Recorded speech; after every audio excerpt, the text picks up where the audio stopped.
Halo semua, welcome back to my YouTube channel. Jumpa lagi dengan saya Grace. Kali ini kita akan bahas tentang luka lahiran normal ya.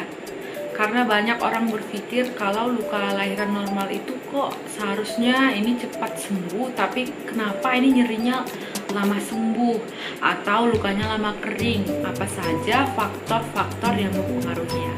Next time kita akan bahas luka lahiran SC, bagaimana merawatnya. So, buat kamu yang penasaran atau kamu baru bergabung di channel ini, silahkan subscribe dulu channel ini. Nyalakan lonceng notifikasi yang ada di sebelahnya supaya kamu dapat info kalau saya update video terbaru.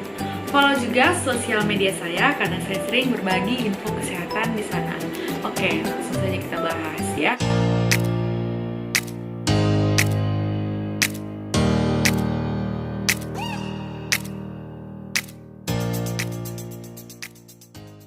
Pada keadaan lahiran normal, apalagi baru pertama kali lahiran, misalnya anak pertama, biasanya ada ketakutan berlebih. Apalagi ditambah dengan pengetahuan yang belum memadai bagaimana pernapasan saat melahirkan normal. Saya mengalami sendiri, banyak sekali pasien saya itu ketika mulai nyeri, malah dia jerit-jerit gak jelas ya. Jadi tenaganya itu gak fokus untuk mengedan.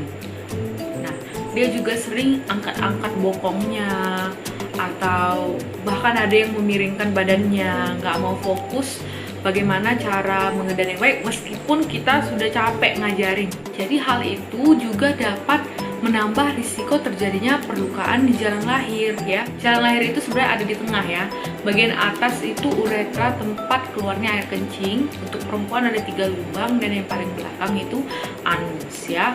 Kalau kita lihat nampangnya seperti ini.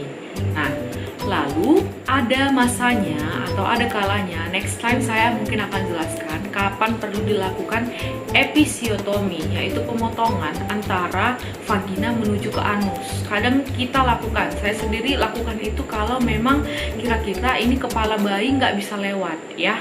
Nah, mengapa hal ini perlu kita ketahui? Karena memang supaya semua orang tahu bahwa memang bisa terjadi perlukaan. Namun ketika mengedannya salah atau perkiraan kita harusnya ini kepala bayinya lewat, tapi karena mengedannya salah atau jalan lahirnya kurang elastis, maka timbul perlukaan di sana. Sesudah timbul perlukaan, lewat kala 4 ya, 2 jam biasanya masih tinggal di puskesmas, lalu boleh pulang untuk lahiran normal. Nah, kadang dia minggu depan datang, ini kok masih nyeri aja jahitannya, padahal kita udah jahit rapi dan sudah semestinya. Jadi ada beberapa hal yang perlu diperhatikan dalam merawat luka lahiran normal ya. Yang pertama, kita harus tahu bahwa prinsipnya normal luka itu nyeri. Oke ya, luka itu wajar nyeri, tapi nyerinya sejauh mana kan gitu, dan seberapa lama. Normalnya memang nyeri itu sekitar seminggu 2 minggu lah ya, itu udah paling lama. Namun ada beberapa orang yang memang ambang nyerinya itu sangat rendah, dan ditambah lagi faktor-faktor lain yang akan saya jelaskan ini. Tapi kembali lagi, nyerinya itu juga bergantung pada semakin panjangnya luka dan semakin dalamnya luka, itu nyerinya semakin bertambah. Jadi butuh waktu lebih lama, bahkan sampai sebulan, 2 bulan baru total pulih. Kadang ibu-ibu itu berpikir jadi takut buang air kecil, buang air besar. Itu salah ya. Jadi nggak boleh nahan-nahan juga. Akan ada banyak kolonisasi bakteri yang bisa timbul di kandung kemih kalau tidak segera dikeluarkan. Yang perlu diperhatikan juga kalau dia cebok, itu dari depan ya. Disiram dari depan ke arah belakang. Dan langsung dikeringkan. Karena ini untuk mencegah terjadinya infeksi di luka jahitan. Jadi prinsipnya luka jahitan itu tetap dijaga kering, ya, kering dan bersih. Ada juga faktor yang berpengaruh. Kalau saya selalu edukasi yang baru lahiran atau ada luka, itu harus makan makanan yang tinggi protein, seperti putih telur, gabus, dan ikan lele.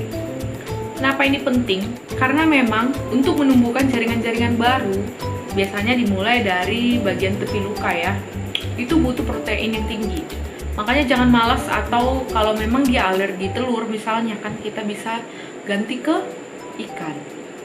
Nah, jangan dimakan kuningnya ya, kolesterol itu menghambat penyembuhan luka.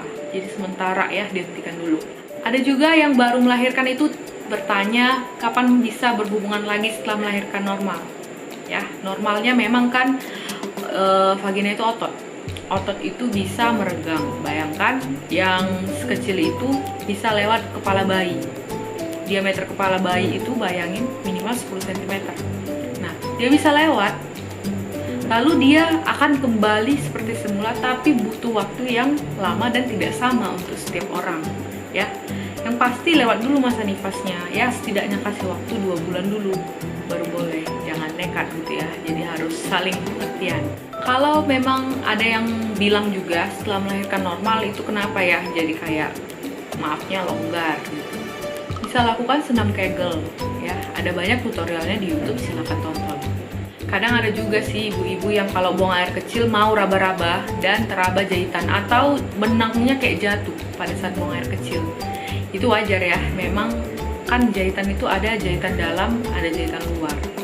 Tapi biasanya kebanyakan sih jahitan dalam. Kenapa? Karena memang dia itu akan menyerap ke daging. Untuk masalah-masalah teraba atau kayaknya ada yang lepas, itu memang butuh pemeriksaan lebih lanjut. Harus dilihat langsung dengan dokter yang bantu lahiran. Dan nanti juga saya akan bahas apa saja ciri-ciri bahwa luka itu infeksi. Bagaimana cara mengedan yang baik, kapan harus dilakukan episiotomi. Yang ini saya akan cerita yang umumnya terjadi di FKTP atau puskesmas ya. Tapi intinya yang pasti di otot di vagina itu banyak sekali pembuluh darah ke arah sana. Jadi biasanya akan sembuh lebih cepat. Itu yang perlu kita ingat. Nah, buat kamu yang masih penasaran dengan berbagai info kesehatan atau kamu mau kasih saran saya harus bahas apa, silakan komen supaya saya tahu kamu mau saya bahaskan apa. Mungkin itu dulu yang saya bahas kali ini. Semoga bermanfaat dan bagikan ke semua orang supaya manfaatnya tidak hanya tinggal di kamu dan sampai ke semua orang. Thank you for watching. See you on the next videos. Bye bye.